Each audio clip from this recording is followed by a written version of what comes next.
Hello and welcome to the Gamers Table. We're talking about the new Betrayal, not a House on the Hill anymore, at Baldur's Gate. This is the tie-in with the new Tomb of Annihilation releases for Dungeons & Dragons. So first thing we'll get to is the components that you can see down in the corner there. I got pictures of them, but what you're going to wonder is, are they warping? No, they're not warping, so that's better. And they're a little bit thicker stock. Everything's thicker stock. Which is almost fixed problem number one. Yeah, it's actually invented a new problem. Yeah, so if you remember from the previous game, like these clips that adjust and what you do, because it's a great system, especially for people who aren't used to leveling, and it's an easy way to track. There's these little sliders on your card, and you have your stats for each of them, and you slide these little clips along the side of it.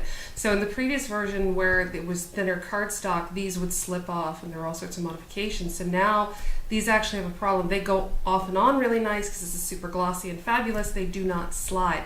So you still have to pick up your character and sort of take it off and put it back on. So you won't forget where you are. No, the nice thing is you can't bump them and move them. Yes, yeah, which was a definite problem in the last one. But if you try to slide them, you may end up peeling that glossy coating off, so you have to pull them on and off. Yeah.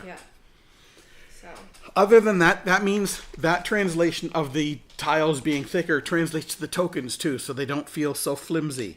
But there are still your 19 million bajillion of these teardrop tokens that, well, I'm sure they are used, but so far I have not seen a haunt that uses any of those tokens. And I think that was actually a holdover from the first Betrayal at House on the Hill. Maybe one or two scenarios needed all the tokens. Other than that, they were just something you had to pick through to find the hidden treasure or the trap door, the one token you needed. I'm still not convinced because I'm used to games playing where, you've got, just use a blue for this or something. So like take Time Stories, for example. There's 4 colors, but each scenario uses, okay, this color represents this time, this time, and this time. So I'm wondering if part of that has always been who this game is potentially geared towards, which is, or playing it over and over again. Maybe people don't remember that, if I play it back to back and the last scenario, the green tokens were something and this time there's something else, it might be confusing to an early, like somebody who's not a big board game player for it. So, but yeah, the storage, the fact that there's a million of them and no objects, like there's 3, you can see this, there's 1, 2, 3 components here, all full. The quality feels better. These actually feel like tokens. I don't feel like I'm going to ruin them when I throw them back in the box. Yeah. The types of cards are still event cards, item cards, and omen cards. But the big difference is that there are now turn references. Something that most, D&D style gamers, if you're playing a D&D board game, you're used to having, but people who are playing normal board games aren't really used to having. So it's nice that they included those. There's a glitch in the rulebook because it starts telling you to sort out the 3 types of tiles, which are building, catacomb, and street.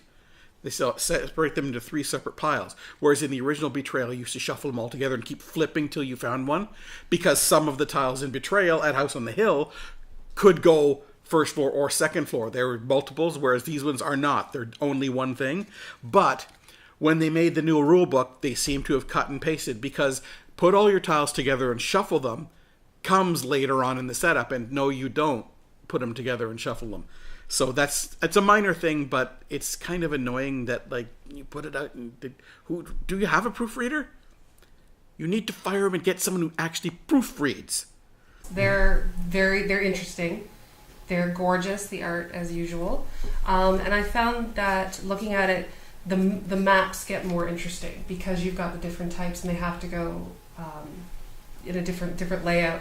You don't always end up with, I always found with house that you just ended up with a blob because, it's a house. This felt more like an actual map that you were exploring and going out with. So it broke away. I was worried about that because I'm like, oh, it's just going to be one big flat dungeon, which is just one big flat house. But this actually did feel more like a big map all the way out. The bad side of that is these tiles there's a lot of great artwork on them, but they can get a little busy. And the doors don't really stand out on them. Like if you're looking at them from a bit of a distance, you can't even tell where the doors are. And the doors can have different colors around them. So this one has blue around it, saying these doors are supposed to connect to catacombs, if you can. And red ones have red borders, and gold ones have gold borders. Some of them have different color borders, different ways around their place. So because it's a house, there's a way in and there's a way out, obviously. But because the art can get a little busy, it's a little hard to see. And on other notes, I would like if they had made the little different wash over the 3 different ones. So the catacombs were a little bluer, the buildings were a little redder, the streets were a little oranger. Just so when you looked at the map, you could see, okay, that's outside, that's inside, that's underneath, really obviously, where you don't now. It all looks kind of the same. I think they tried to do that with the corners, sort of. It is a little bit colory, but it's not, from a distance it's not, and certainly if you have any level of red-green color blindness, it's definitely not. No. Yeah. There's only a couple things have changed. For one is the haunt roll, where it used to be you rolled every time and you had to get over the number of haunts or equal to it, and it was possible on the first time to actually roll that and get the haunt right away. Whereas now it is you roll a number of dice equal to the number of omens that are out, and your target is 6 or higher. So it's possible at 3, but it becomes more likely when you have 4 or more omens. When you have 6 omens, you're almost guaranteed the haunt is coming really soon. Yeah, it's same books as before. Secrets of Survival and the Trader's Tome, the 2 books. And that's same principle. Somebody leaves the room, whoever's triggered as the traitor, goes through the scenario, has their own win conditions. Yes. As well. So we've had several different groups playing through this already because I wanted to give you a really good idea. The thing people are finding almost entirely in the ones we've played so far is that, in their words, it's a curb stomp.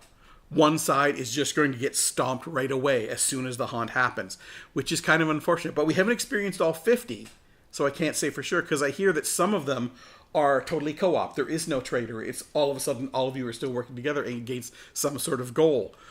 But I haven't seen that yet. All I've seen is, okay, there's something might be going on, but fight. So, okay, now fight. Which is, that's sort of a staple of D&D, but couldn't we have more problem-solvey, sneak-aroundy sort of thing still? More adventuring, less combat?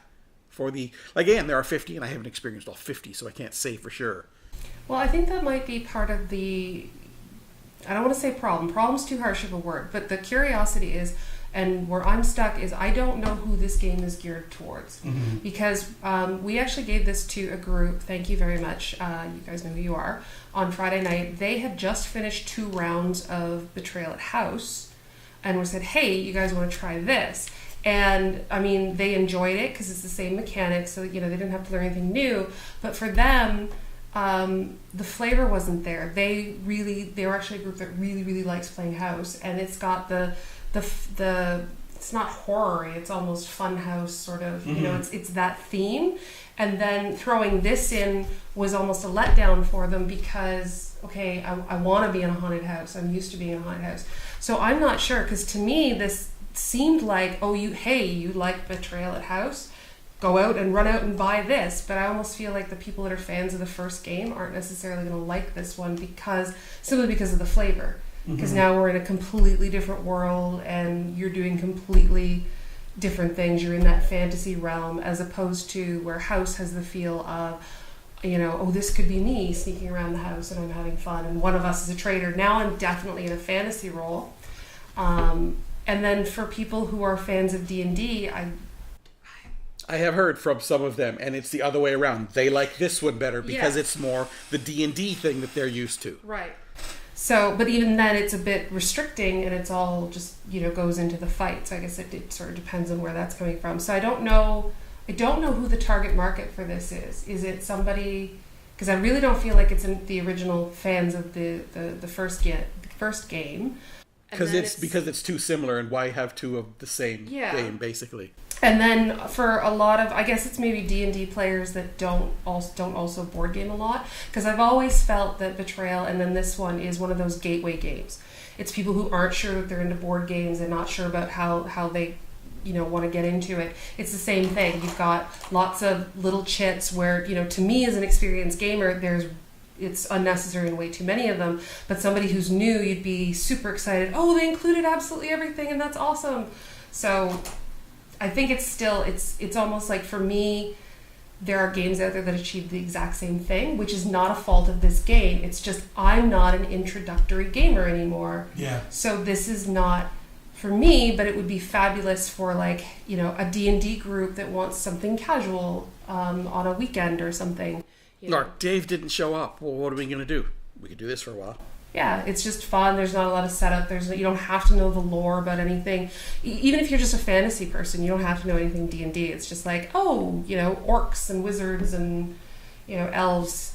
Sounds awesome. Let's go do that. So anyway, that's our thoughts on the new Betrayal at Baldur's Gate. It is out now in your local gaming stores. So if you want to pick up a copy, you saw what's in it. If you've never played Betrayal at House on the Hill and you want to try that sort of thing, maybe grab this one if you're into the D&D style. In any case, it's a solid game, and, well, we'll see you next time.